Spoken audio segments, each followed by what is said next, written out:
office and actually worked for the first day since mid-March at the office.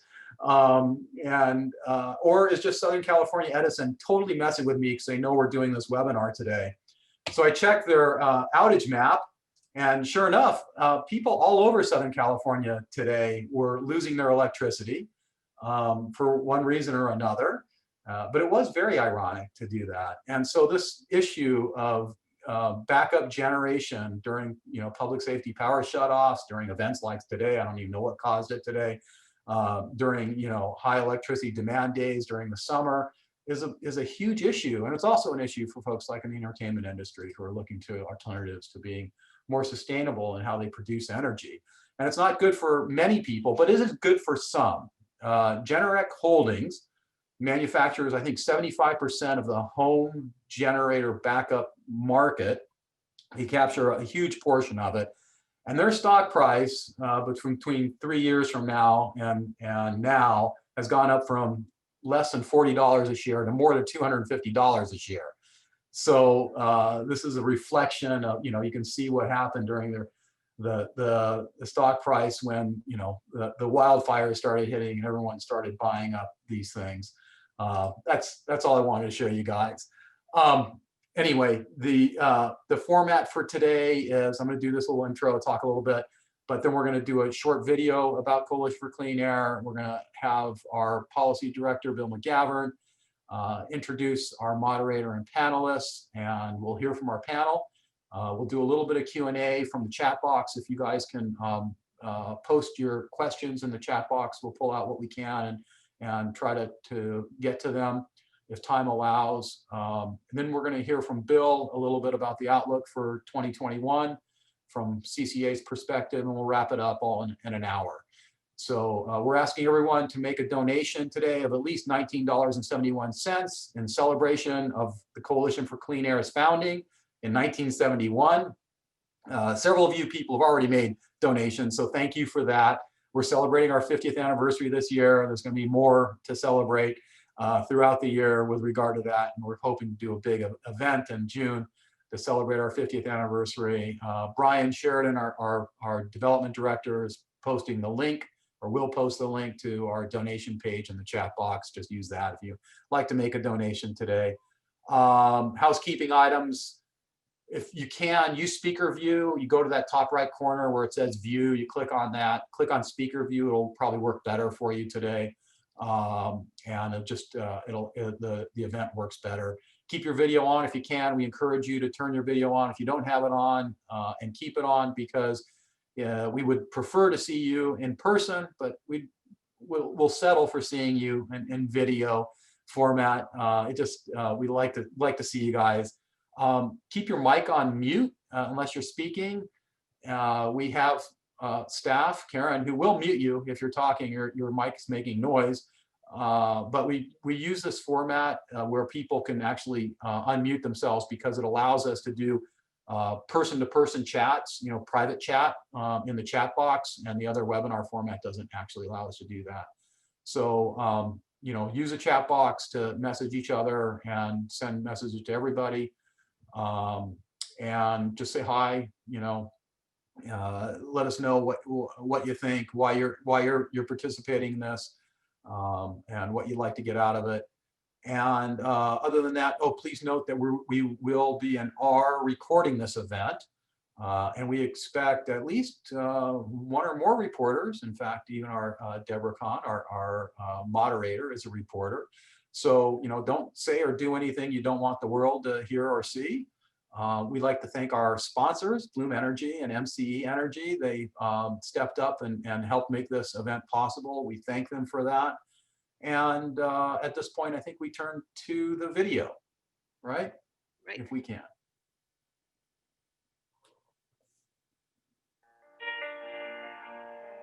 When the Coalition for Clean Air was founded in 1971, Californians breathed some of the smoggiest air in the world. So we got to work. We led the charge for California's smog check program for passenger vehicles, a program that reduces 100 tons of automobile pollution every day. We cleaned up school buses so that kids don't get sick. We got the toxic chemical perc out of dry cleaning. And in 2019, we followed up with SB 210, a similar smog check program for heavy-duty freight, which will result in emissions reductions equivalent to taking hundreds of thousands of trucks off California roads. But we're not resting on our laurels. With your help, we're fighting to eliminate diesel use in California, to bring millions of Californians together to clear the air each California Clean Air Day, to decarbonize our economy and meet our climate goals, and to deliver healthy air to all Californians in the next decade.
All right, well, with that, it's my pleasure to introduce our panel.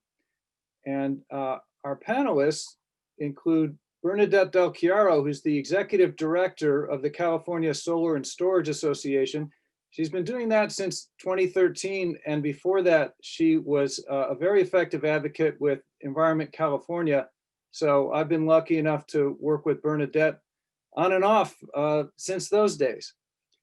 We're also lucky to have with us Jamie Tuckey, who's the Director of Strategic Initiatives with MCE.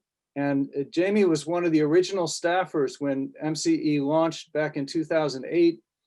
I believe was the first community choice aggregator in the entire state. And so I remember I was at Sierra Club, California back in 2008, and there was a lot of excitement about the launch of MCE. So we're happy to have Jamie with us today.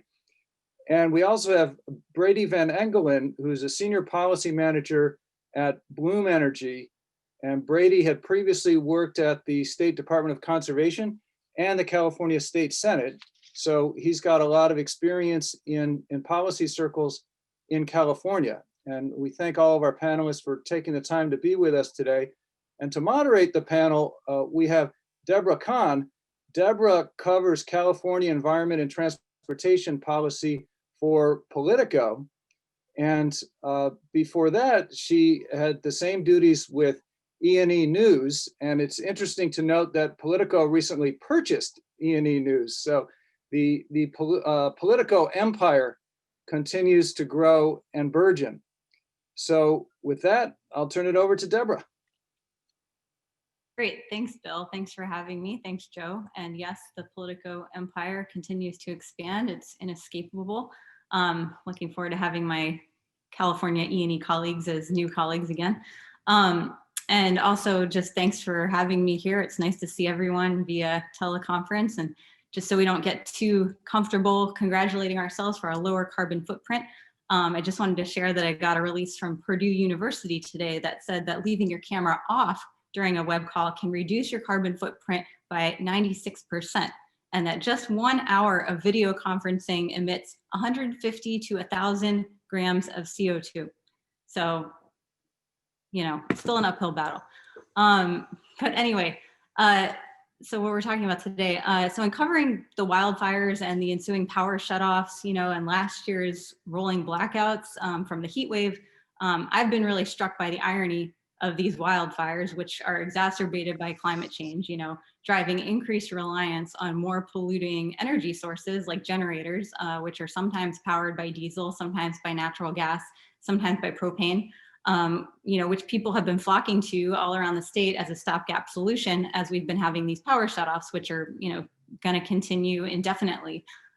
Just some context, kind of anecdotally, A survey by the University of California economist Catherine Wolfram last year found that of about 300 people who lived within the footprint of the shutoffs in 2019, almost 15% of them had reported having bought generators within 6 months after the fall 2019 shutoffs.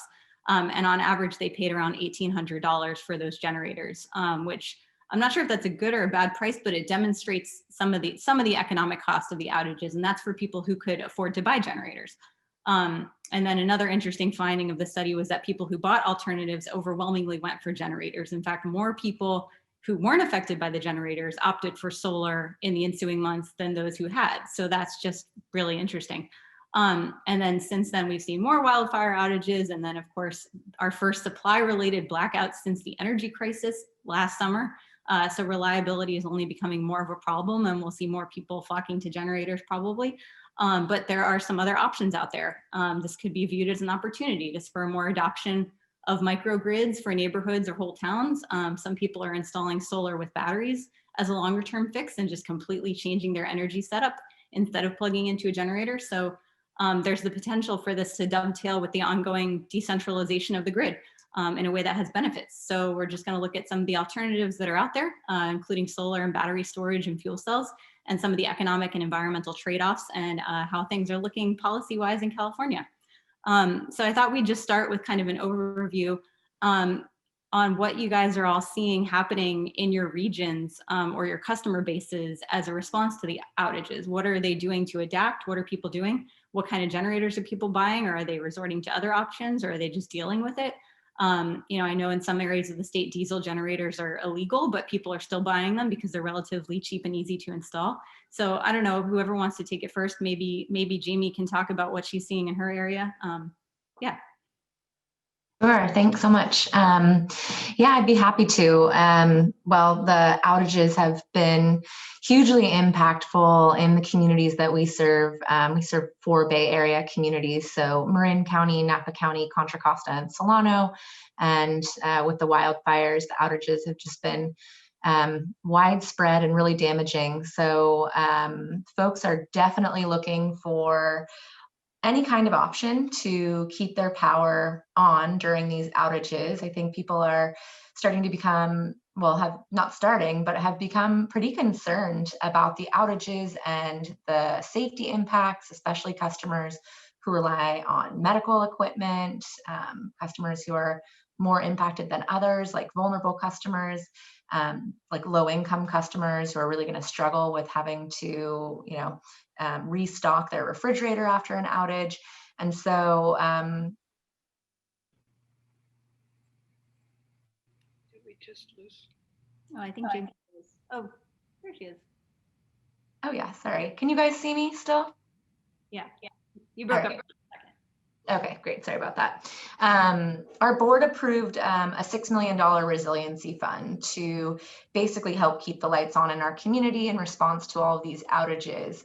And so they approved that last year, and we've launched a couple of programs to support community resiliency. And the most prominent is our energy storage program. And that's all about pairing batteries with storage to provide backup power. I'd love to tell you more about that program, but I want to see if others want to take a chance first to talk about what they're seeing in their communities.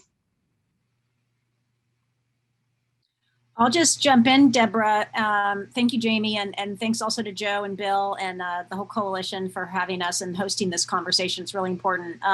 Just to give you, I think, Debra, your statistics that you shared at the beginning really underscore how we are far from solving this problem of dealing with both energy reliability and making sure that consumers don't backslide by investing in dirty energy resources as backup. For California solar and energy storage community as one solution to clean backup power, I'll just give you, we're seeing a sales rate of about 1,000 to 1,200 solar and storage microgrid capable systems being installed in California every month. So that's not good enough, I think, again, as Debra's statistics show, but there are a good number of people that are embracing clean alternatives. We have a long way to go, and I know we'll get to that here in this panel, but I just wanted to share that one statistic to kind of give a fine point. I want to also highlight that these are not all residential We also have a good number of industrial and commercial customers relying on energy storage fueled by solar panels as a really reliable, powerful way to provide energy reliability. Great. Okay. And Jamie, feel free to also talk more about your reliability. Yeah. That sounds really interesting. You want to just Okay, sure. Yeah, so we launched this program last summer, and the aim of it is to help our customers install battery energy storage systems that are paired with solar.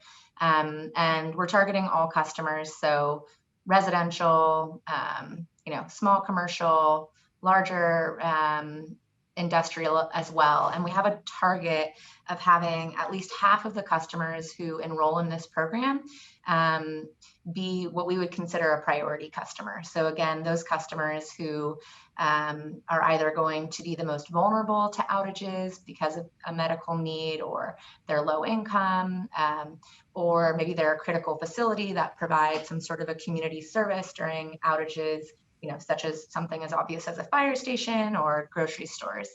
So with this program, we're offering a solution for customers to install batteries with solar, existing or new solar. And that's great because it's clean, non-diesel backup power during outages. And they're programmed to automatically switch on when the power goes out, so a customer doesn't have to worry about it. But we're taking it a step further to program the batteries to be really smart.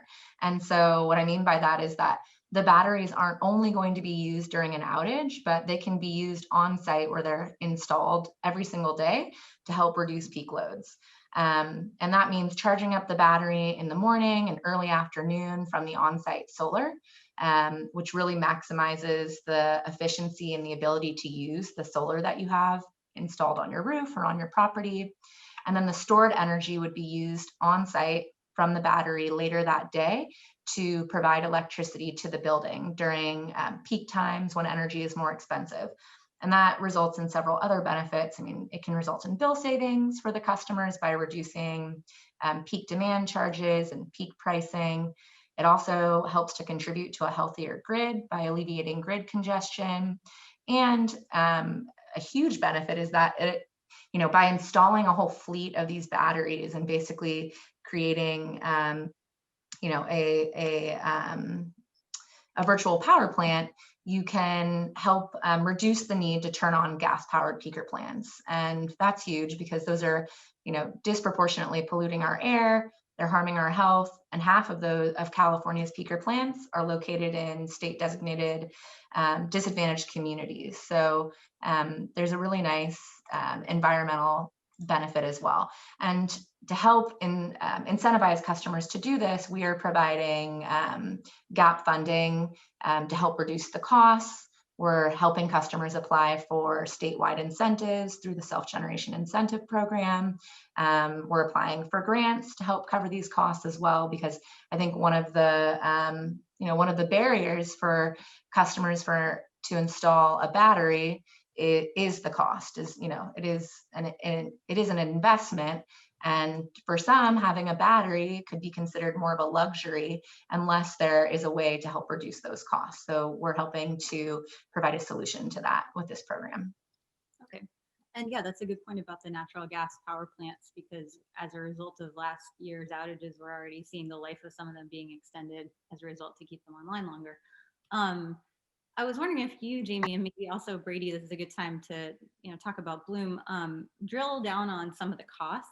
I think it's widely kind of assumed or understood that batteries are going to be more expensive than generators, but over what period of time are people thinking about installing these things? Now that we know that shutoffs are going to last. I mean, the former CEO of PG&E said in 2019 that they could last for 10 years, and that's so. What kind of cost, how are customers thinking about cost? How are you helping them think about it? And then Brady, if you want to talk about, what Bloom's offerings are, that would be great. Sure, I can start. So I'll talk about the residential side, at least initially, but So for just say like a typical home, you might install a 15 kilowatt hour battery, and that's going to cost about $15,000 and potentially a few $1,000s more than that, depending on the total cost of the installation. So somewhere between $15,000 and $17,000 is what I would say we've been seeing on average. And that's quite a big expense for someone to be investing in their home. And the batteries tend to have about a 10-year lifespan. So it's something that you'd be investing in for the long run. And like I said, a reminder about these batteries that I think is really cool is that they're not only being used for the outages, so they'll be used every day.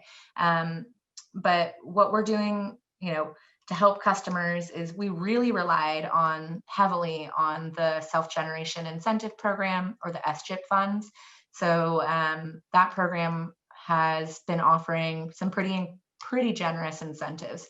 And for what are considered equity customers or equity resiliency, or defined as having the greatest need, they can have up to 100% of the costs covered through that program. So no out-of-pocket costs. If there are additional out-of-pocket costs, MCE was covering the remainder of that for our equity customers, so that they didn't have to put forth anything, which is a really good way to help incentivize people to do it. I think over the last maybe 4 or 5 months, we submitted 150 applications, and more than half of them were for equity customers, and we're expecting to bring in a little over $1 million in response to that. And then in addition to those upfront incentives and gap funding to help cover the costs, we are also giving our customers monthly bill credits, depending on $10 to $200 a month, for allowing us to basically program that battery to be used on a daily basis.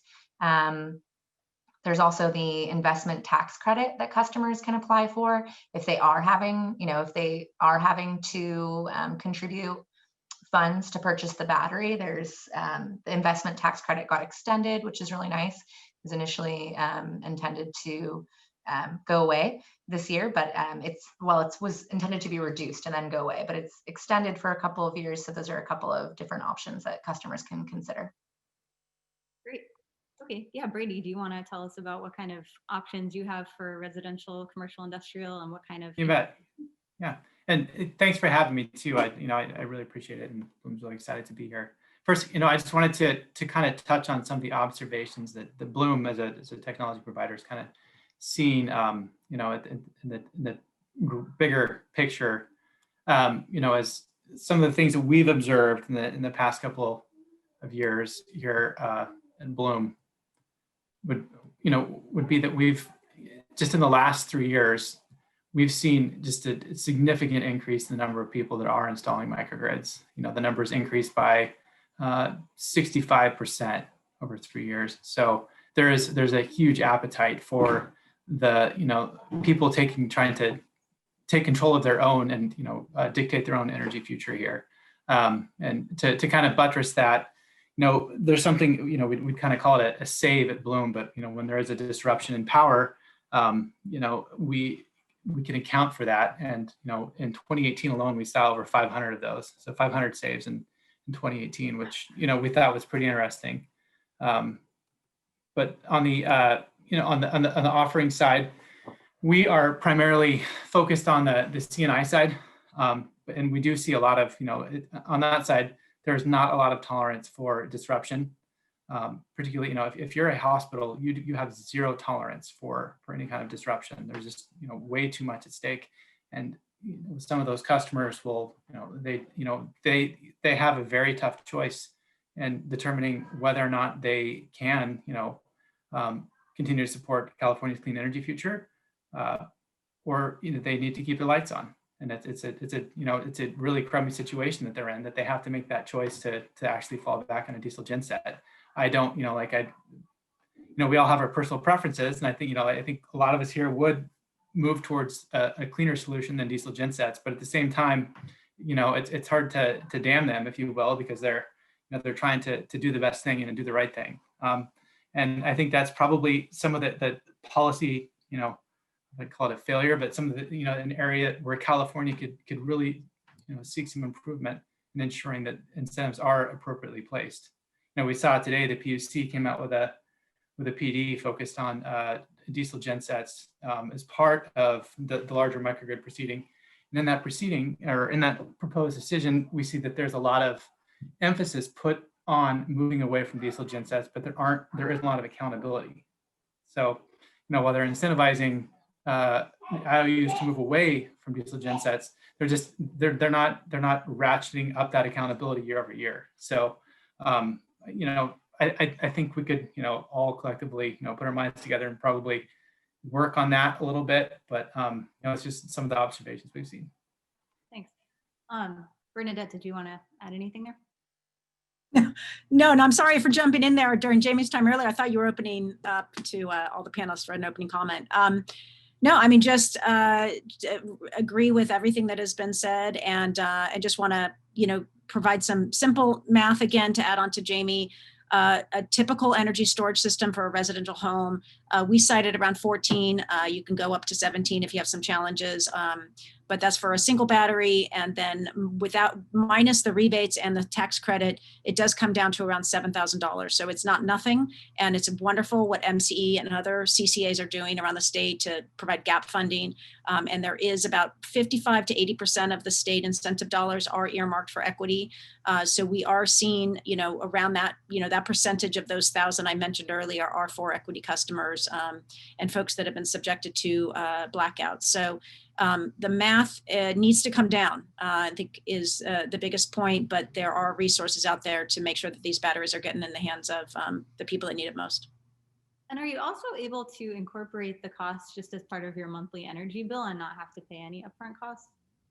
Absolutely. The same kind of financing options that are available that people might be familiar with a kind of solar energy system, a plain rooftop solar energy system are available for batteries as well. And so you can do a power purchase agreement without any money down, and that can incorporate the battery. And those projects can also be incorporated into virtual power plants and other, grid connected and grid interactive technologies like Jamie spoke to. You can do low interest loans. Lots of options are available for consumers to get over that hump of the upfront cost.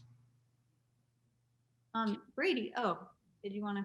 Okay. Oh, I just wanted to mention that, to the extent that net energy metering is still available in the territory you live in, some of our municipal utilities have ended NEM, but they are still available for most of our IOU customers, about 80% of the state. And of course, when you're pairing solar and storage and you have NEM, that really helps, net energy metering helps you afford your solar and storage system. So important to keep strong. Mm-hmm. Just existing programs that we've had for a long time have been given new purpose and new urgency because of all the shutoffs we've been seeing. I just wanted to ask you, Brady, you talked about 500 saves, and it sounds like such a dramatic concept. It sounds really exciting. Can you just talk about what that means? Is that like different separate occasions in which? Yeah, so so a disruption in power, and a lot of customers where, that we work with, we have long duration islanding capabilities. So 96 hours is not a problem for a fuel cell. That's easy to accomplish. So, we've had, we've had events here in California that have lasted 6 to 8 days. So when you have those longer duration events, ensuring that there is an energy source available is really important. And some of those might just be a blip, but those blips could mean a lot to different sectors. If you're a data center, those blips are really, really vital. Mm-hmm. And then you guys had all mentioned the CPUC decision today. I don't know, did they actually vote today? And can you talk about how you view the decision, what it's actually going to do if you need, if you see the need for more, because the, authorizing bill that got this process started predated all the public safety power shutoffs, right? So do we need something that's a bit more tailored to the situation that we have now? Do you want me to tackle that first, or I'm happy to pass it on to anyone else that wants to take the first crack at it, but yeah, it passed out today, 4-0. Obviously they're missing a commissioner right now. I think President Batcher even noted that there's a lot more work to be done. This is a multi-pronged approach they're taking here, and they're looking at continuing the conversation. So we'll see what comes out. We're still, it's the ink hasn't even dried yet, quite frankly. So we're still processing over here. Yeah, I would say that something similar, and just point out that microgrid is one of these terms, kind of like sustainability back in the 90s, where it is taken on a sort of almost meaningless definition.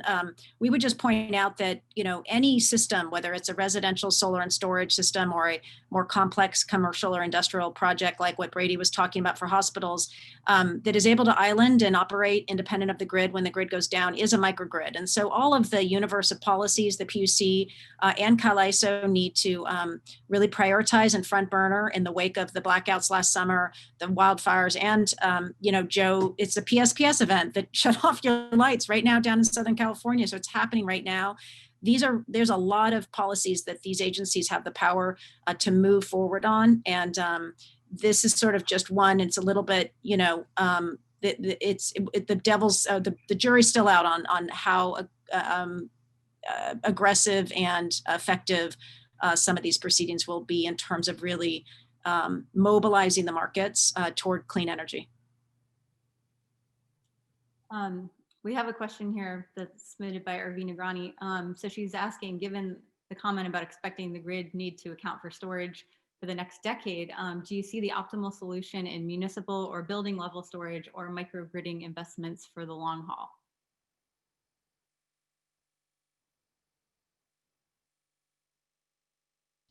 I'll jump in. I think both. I think we need to move forward on both. So we need community level microgrids, but those are going to take a decade to build. They're complex infrastructure projects. In the meantime, we can build a mini microgrid in a couple of days at the residential level that can be aggregated together to provide significant resources, not just for that consumer, but for the whole grid itself. This is something the CCAs, as Jamie pointed out, really get.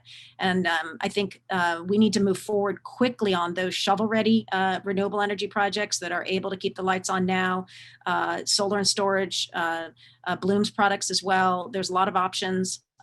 We just need to do both. It's all systems a go should be California's motto with clean energy. Yeah, I'm also wondering kind of just around permitting, I hear anecdotally that it's still, it still takes a while to get a battery and solar system installed on your home. There's a lot of different permits and electricity kind of requirements that you need. Are those, I guess those are more urgent than ever to resolve now, right? So we don't have more people just resorting to generators. What more needs to be done on that front? Not to dominate here, but yeah, generators don't even need a permit. So this is a huge problem for California, especially important in the residential sector on the permitting side, and especially important for the commercial and industrial sector on the interconnection side. So there's two sides of the delays and red tape. On permitting, just to give you a sense of how important this is, California has over 500 different building departments, each of whom is sort of a fiefdom of their own in terms of their processes. One of the things we're asking of California to prioritize this year is a DOE-funded, a Department of Energy-funded open source app called the Solar App that is a instantaneous permitting for cookie cutter clean energy systems for consumers. This could incredibly cut down the cost of going solar and cut down the wait time. If we could do that, we could move the ball really far down the field this year, and it comes at no cost to these jurisdictions. So it's a win-win solution. Is there anything else that you guys are looking to the Biden administration for? Do you expect that things will look significantly different in, say, the next year as a result of having a Democratic federal administration? From the CALSA point of view and the solar community, we're hoping the Biden administration will prioritize promotion and additional funding to keep supporting the solar app deployment nationwide. It shouldn't just be deployed in California, it should be all across the country. If we could have that kind of unified national support for the deployment of clean energy that could really do a lot to get our prices down. So that would be our number one ask at the moment. With the extension of the tax credit that Jamie mentioned already, there's a little breathing room there. We have about a year of breathing room before we absolutely need to get back to that and extend that further. If the Biden administration could incentivize and provide the IT, push the Congress to provide tax credits for standalone storage, that would be super helpful, especially for our industrial commercial customers. But, a lot rides on Congress and who the chairs of those committees are. So I think we have to caution all of our enthusiasm a little bit for Biden. He's not the king. And so I hope that he does do a lot through the Department of Energy and other ways of using his bully pulpit to really push the states to take a leading role here. But it's hard to say that he's going to be able to walk in and just do all this great stuff at this point. Right. And yeah, I'm just kind of looking at the question box. So as people noted, feel free to just put your questions in. Joe asks, are there less expensive options available? Will he be able to use his zero emission vehicle as a backup battery?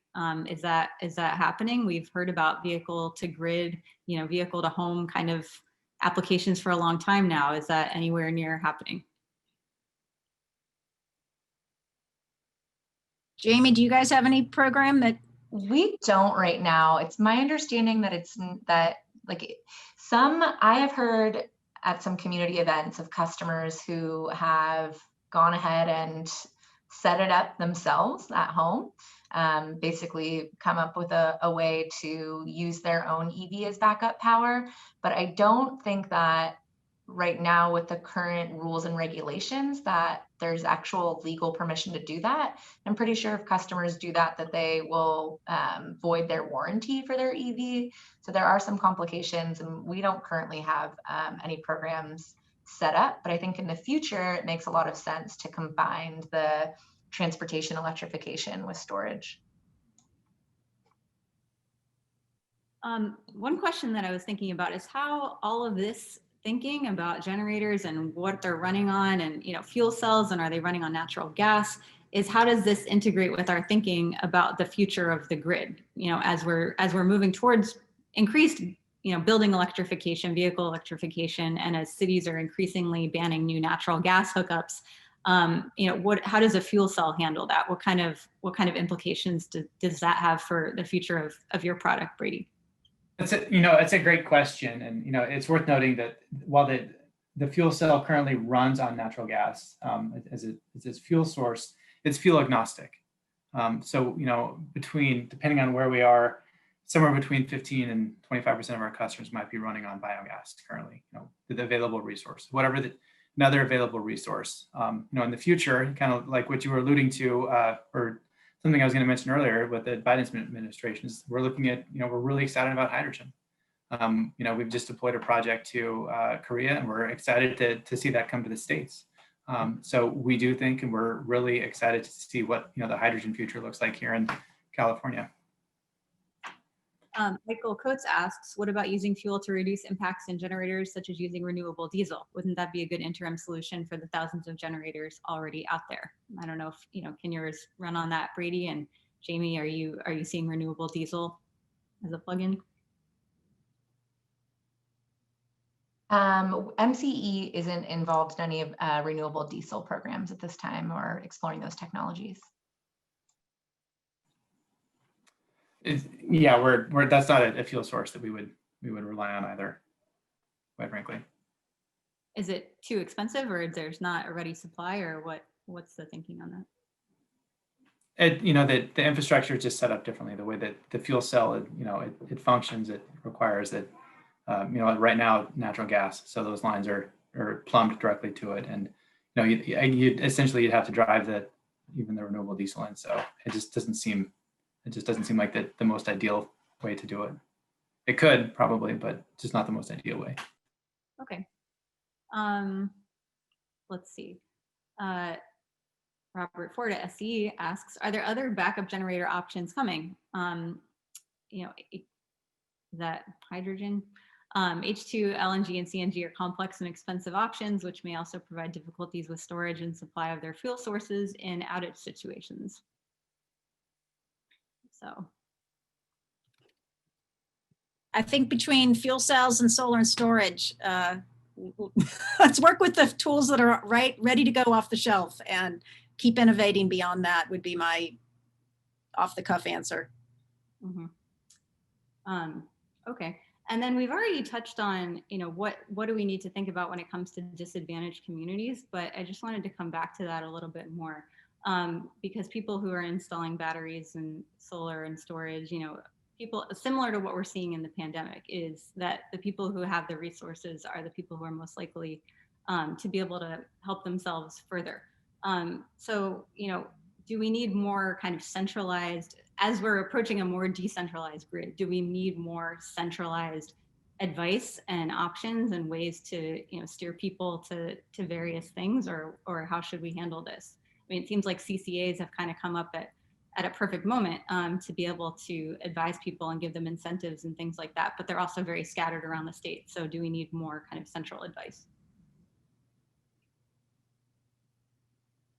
I'll just start by saying that I completely agree with you. I think our approach to keeping people safe during outages should definitely not replicate the toxic exposures that we see historically with environmental racism. And diesel and gas generators require flammable liquids. They produce a significant amount of air pollution and noise pollution.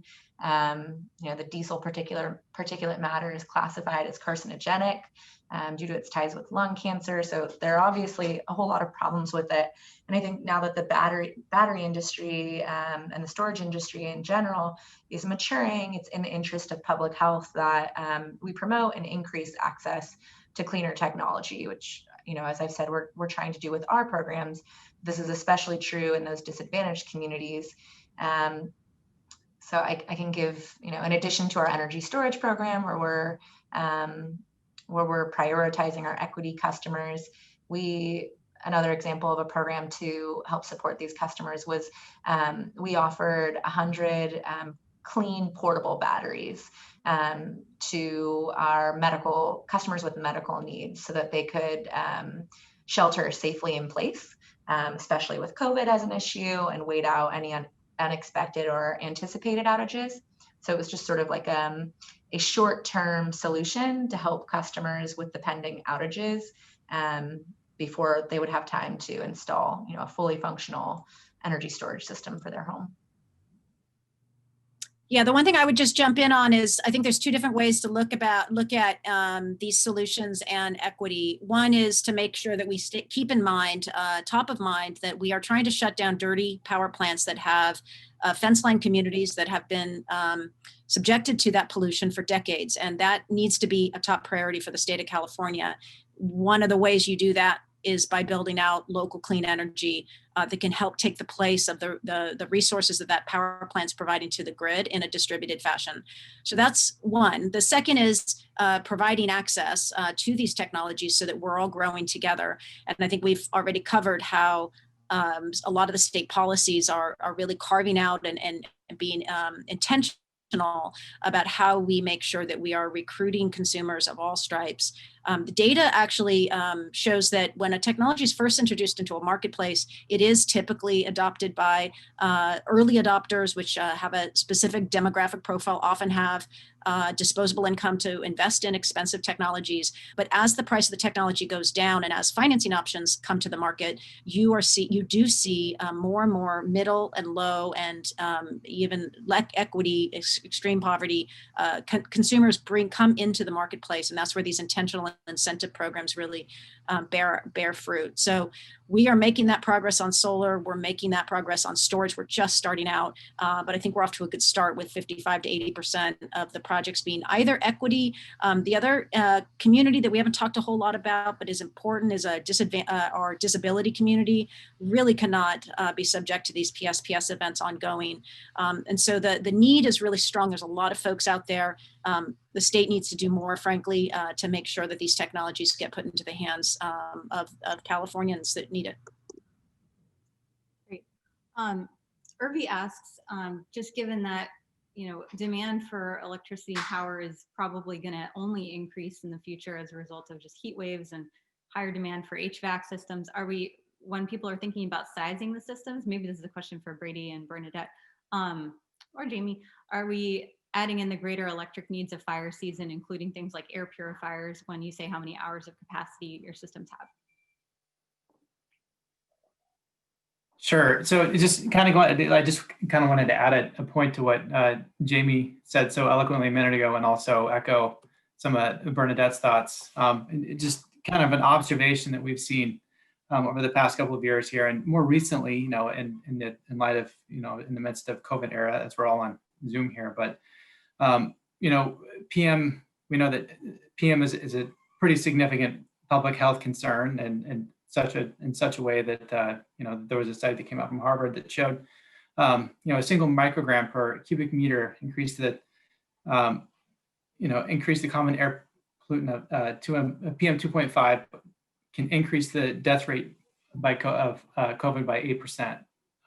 And as we all know, the communities that are the highest incidence of air pollution and high particulate matter concentration are have higher COVID infection rates and mortality rates. So there's a nexus there, the public health concern that needs to be addressed. And Bloom actually can address, or a fuel cell can actually address that through just its deployment, which reduces a lot of particulate matter, 99.9%. So, and on the energy, the sizing, so the fuel cells themselves are pretty compact. It's essentially 5 of these stacked together creates the box, and then 5 of those go in a box, and then you have a fuel cell which can create and generate up to 250 kilowatts per hour. So you can size those pretty in a pretty compact space with a pretty small footprint. Great. Thanks. Well, I think that's most of the time that we have. If everyone wants to just add a closing comment, you could focus on one thing we might want to encapsulate is what does our future look like if we get this right, if we get remote generation and these backup power systems, if we get everything right in responding to the shutoffs, and what does it look like if we don't get it right? Bernadette? Okay. It's a great question. Mentioned earlier, to meet our 100% clean energy goals, the Energy Commission estimates we need 3 times the amount of energy resources, electricity resources in California. We have to make sure that we're balancing out those new resources with smart, clean, local distributed generation if we hope to actually build not just an affordable clean energy grid, but a reliable one. So the clean energy of the future, as I see it, is a blend of utility scale renewable projects along with a robust rollout. We've only scratched the surface on what we can do with the built environment, incorporate distributed generation resources into our built environment to meet on-site load, and link all of those systems together to create virtual power plants. We can do this. The technology is there. We just need the utilities and the governments and the consumers to work together to create that future. And we got to start now. Great. Brady? Sure.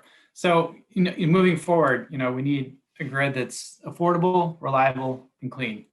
And we can't choose. You just can't choose just one of those and move forward. It sounds like a delicate balancing act, but at the end of the day, we've got a lot of smart people here, and a lot of smart people, policymakers at the state and federal level that can help guide that conversation in the right direction.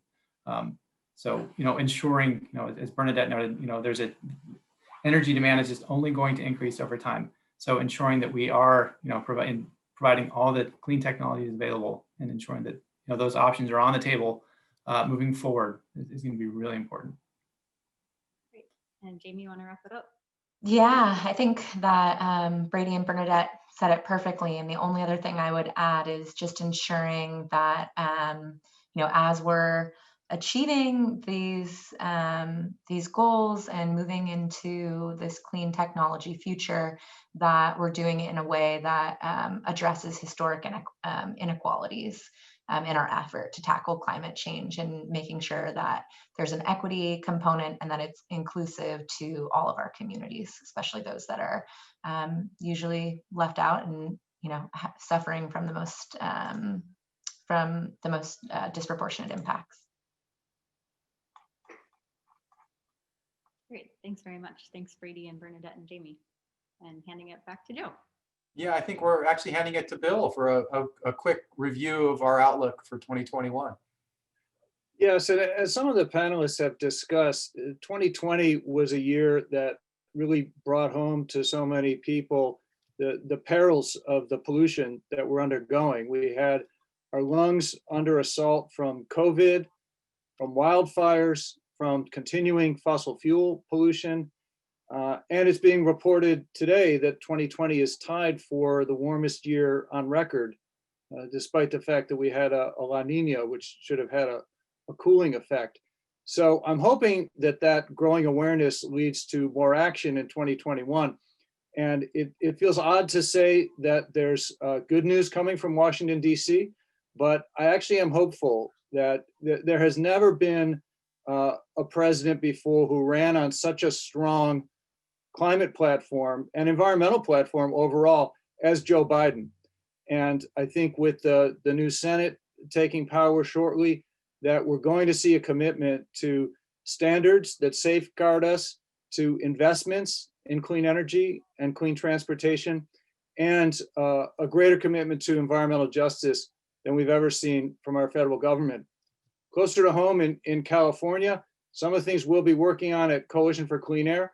One that's very relevant to this conversation is the implementation of AB 617, which passed in 2017, and includes requirements for best available control technology and best available retrofit control technology.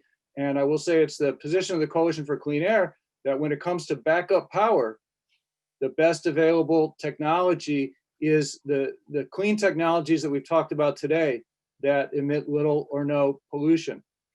We're also doing a lot to clean up transportation, which is the biggest source of air pollution and climate pollution in California. And this year we look forward to getting a lot of rules established at the California Air Resources Board and the South Coast Air Quality Management District, including a requirement that truck fleets buy zero-emission trucks, that we have zero-emission transport refrigeration units and small off-road engines, and that we take the next step in advanced clean cars, this time with a partnership from the federal government instead of them standing in our way.